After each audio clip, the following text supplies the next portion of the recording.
Hello everyone welcome back to YouTube channel बादलसा classes. So आज start कर जाऊँ कौन ना नवम श्रेणी हॉलिडे होमवर्क निमंते इतिहासर समस्त प्रश्नपत्र आलोचना करवा समस्त आंसर सहित ता पूर्व चैनल जो मैंने भी नुआ अच्छा प्लीज चैनल को सब्सक्राइब कर रखुँ और पाखे बेल आइकन देवे ऑल नोटिफिकेशन ने प्रेस कर दिंतु ताद्वारा कौन हम ना जिते मुझे भिडियो अपलोड करी तुम निकट में सर्वप्रथम नोटिफिकेशन टी पहुँच बुझे। सो डे नक भिडियो को स्टार्ट करवा। देख हिस्ट्री कौच एक नंबर क्वेश्चन कौच एशिया और आफ्रिकार उपनिवेशवादर कारण गुड़िक संपर्क लेख। एशिया और आफ्रिकार उपनिवेशवाद गुड़िकर कारण गुड़िक संक्षेप लेख। देख लिख कि भौगोलिक आविष्कार फल एशिया और आफ्रिकार विभिन्न देश को जलपथ और स्थलपथ आविष्कृत है। फल देश मान मध्य यातायात और जोगाजोगर सुविधा है और प्रत्येक देश अन्य देश संपर्क में ज्ञान आहरण कले। यह द्वारा आविष्कृत अंचल व्यावसायिक और राजनैतिक लाभपाई अनुकूल परिस्थिति थी जमापड़ा जहाँ उपनिवेश स्थापन पर पथ प्रदर्शित कला। एशिया महादेश में मसला चाहा सुना मुक्ता कर्पास वस्त्र आदि लाभदायक सामग्री और आफ्रिका महादेश में सुना हीरा तंबा रबर यूरानियम हाथीदांत प्रभृति लाभदायक सामग्री गच्छित थिबा जोगु यूरोपीय माने एठारे उपनिवेश स्थापन पर आग्रही हेले। बाष्पीय जहाज उद्भावन तथा जलपथ स्थलपथ और रेलपथ निर्माण फल परिवहन और जोगाजोग व्यवस्था उन्नत है जद्वारा कंचामाल परिवहन और उत्पादित द्रव्य रप्तानी सहज है एवं यह उपनिवेश स्थापन पर एक सुजोगटी को सृष्टि कला। क्लियर। एशिया और आफ्रिका महादेश देशगुड़िक उन्नत युद्धास्त्र निर्माण करें और एठारे शासन अत्यंत दुर्बल थिला।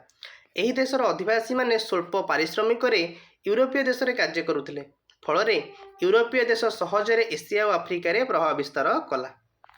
एशिया और आफ्रिका महादेशर मूल अधिवासी मानू यूरोपीय उपनिवेशवादी गण अनुन्नत और अनग्रसर मणिले एवं सेमानंकु सभ्य संस्कृति संपन्न करिबा एवं सेमानंक देश में पाश्चात्य संस्कृतिर प्रचार करने निजर नैतिक कर्तव्य बोली मन करी यूरोपीय माने सेठारे उपनिवेश स्थापन करने को आग्रही हेले।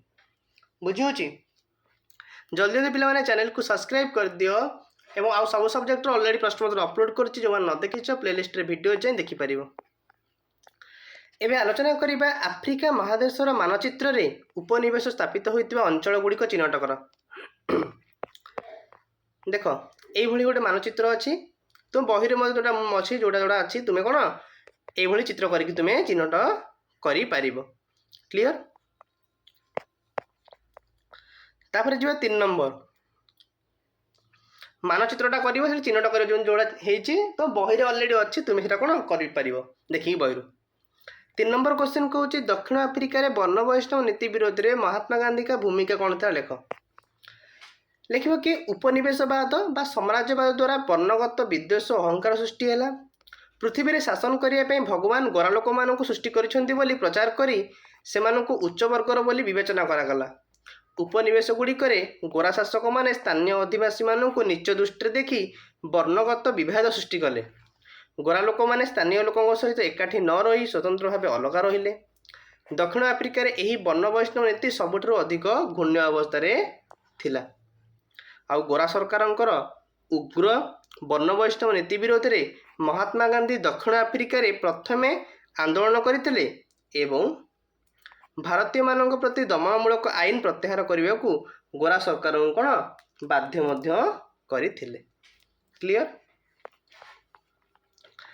नेक्स्ट क्वेश्चन जी शिक्षा अधिकार संपर्क में संविधान में क्यों व्यवस्था मान रही शिक्षा अधिकार संपर्क में देख लिख।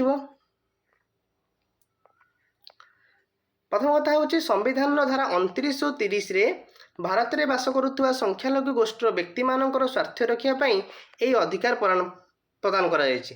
यार फल कौन हम ना संख्यालघु संप्रदाय तांकर भाषा लिपि और संस्कृतिर सुरक्षा करिवार अधिकार पाइछन्ति। सरकार द्वारा परिचालित अथवा सरकार अनुदान पाउथिबा कौनसी शिक्षा अनुष्ठान रे केवल धर्म वर्ण जाति भाषा बासस्थान आदि कारणरू कौनसी नागरिक को अध्ययन पई नामलेखारू वंचित करा जाय परिबो नाही। संख्यालघु गोष्ठी निज मन मुताबक शिक्षा अनुष्ठान प्रतिष्ठा करि परिबे और सेगुड़ी को सरकारी साहाय्य मिलबारे कौनसी प्रतिबंधक रहिबो नाही। बुझिपारल। तापर जी नेक्स्ट क्वेश्चन कौचे समानता और धर्मनिरपेक्षता संपर्क में आम संविधान क्यों व्यवस्था मान रही क्यों व्यवस्था मान रही 5 नंबर देखिए कि आम संविधान समानता को गुरुत्व दि जाए धारा 14 रु 18 मध्य नागरिक मानक समानतार अधिकार प्रदान कर फल आईन आगे समस्त नागरिक समान और आईनगत सुरक्षा समस्त समान अटे। धर्मगत स्वाधीनता कौन ना भारत में बहु धर्मर प्रचलन होतिबारु संविधान में भारत को एक धर्मनिरपेक्ष राष्ट्र बोली घोषणा करा जायछि। फल राष्ट्र कौन निर्दिष्ट धर्मर पृष्ठपोषकता करिबो नाही। भारत में बसवास करुवा विभिन्न धर्मर नागरिक मानू संविधान धारा 25 रु धारा 28 धारा मध्य धर्मगत स्वाधीनतार अधिकार प्रदान करा जायछि। आउ एही अधिकार बल अनेक जिनस करा जाई पारुछि। एतिक थिला समस्त प्रश्नपत्र। आशा करुछि आपण मानक वीडियोटी भल लागिथिबो। जदि आपण मानक वीडियोटी भल लागिछि निश्चित भाव में वीडियोटी को लाइक कर, चैनल को सब्सक्राइब कर और मोस्टली सांग सहित शेयर मध्य करें। Thank you so much.